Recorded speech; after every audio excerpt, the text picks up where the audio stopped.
تمام معاملات میں آپ حد درجے امانت دار، سچے اور پرہیزگار مشہور تھے۔ زندگی کے سبھی میدانوں میں آپ کا یہی طریقہ تھا، اسی بنا پر آپ کا لقب ہی امین مشہور ہو گیا تھا۔ ان تمام وجوہات کی بنا پر آپ کی شہرت سن کر سیدہ خدیجہ نے آپ کو تجارت کے لیے اپنے مال کی پیشکش کی۔ وہ عزت اور مال دونوں لحاظ سے قریش کی ایک معزز خاتون تھی، لوگوں کو اجرت دے کر اپنا مال تجارت کے لیے بھیجا کرتی تھی۔ اس پیشکش کے ساتھ انہوں نے یہ بھی کہا کہ وہ آپ کو سب سے اچھی اجرت دیں گی۔ چنانچہ آپ نے ان کے غلام میسرہ کے ساتھ شام کا سفر کیا، وہاں خرید و فروخت کی۔ اس خرید و فروخت میں بہت زیادہ نفع ہوا، اس قدر برکت ہوئی کہ پہلے کبھی اتنا منافع نہیں ہوا تھا۔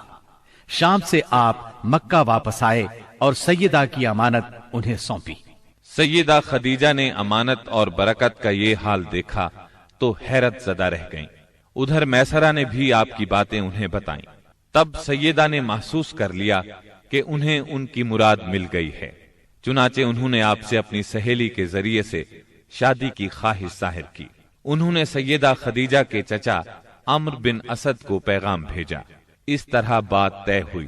نکاح کا خطبہ ابو طالب نے پڑھا، اس میں اللہ کی حمد و ثنا کی، پھر آپ کے فضل و شرف کا ذکر کیا، اس کے بعد ایجاب و قبول کے الفاظ کہے اور مہر بیان کیا۔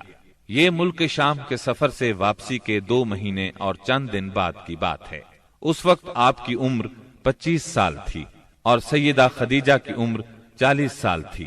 سیدہ خدیجہ کی شادی پہلے عتیق بن عائز مخزومی سے ہوئی تھی، وہ انتقال کر گیا تو ابو حالہ تیمی سے ہوئی، اس سے ایک بچہ بھی ہوا، مگر پھر ابو حالہ بھی فوت ہو گیا۔ اس کے بعد بڑے بڑے سرداران قریش نے شادی کا پیغام دیا، مگر سیدہ خدیجہ راضی نہ ہوئیں، یہاں تک کہ اللہ تعالی نے انہیں آپ کی طرف مائل کر دیا، اور اس طرح سیدہ کو آپ صلی اللہ علیہ وسلم کی زوجیت کا شرف حاصل ہوا۔ سیدہ خدیجہ نبی صلی اللہ علیہ وسلم کی پہلی بیوی تھی۔ ان کے جیتے جی آپ نے کسی اور سے شادی نہ کی۔ آپ کی تمام اولاد بھی انہی سے ہوئی، صرف ابراہیم ماریا قبطیہ سے ہوئے۔ آپ کی اولاد کے نام یہ ہیں: پہلے قاسم پیدا ہوئے، پھر زینب، پھر رقیہ، پھر ام کلثوم، پھر فاطمہ، پھر عبداللہ۔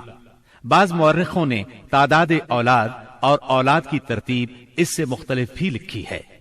آپ صلی اللہ علیہ وسلم کے تمام لڑکے بچپن میں فوت ہو گئے، البتہ تمام بچیوں نے عہد نبوت کو پایا، اسلام لائیں اور ہجرت بھی کی، اور سب کی سب آپ کی زندگی ہی میں انتقال کر گئی۔ صرف سیدہ فاطمہ آپ کے 6 ماہ بعد فوت ہوئی۔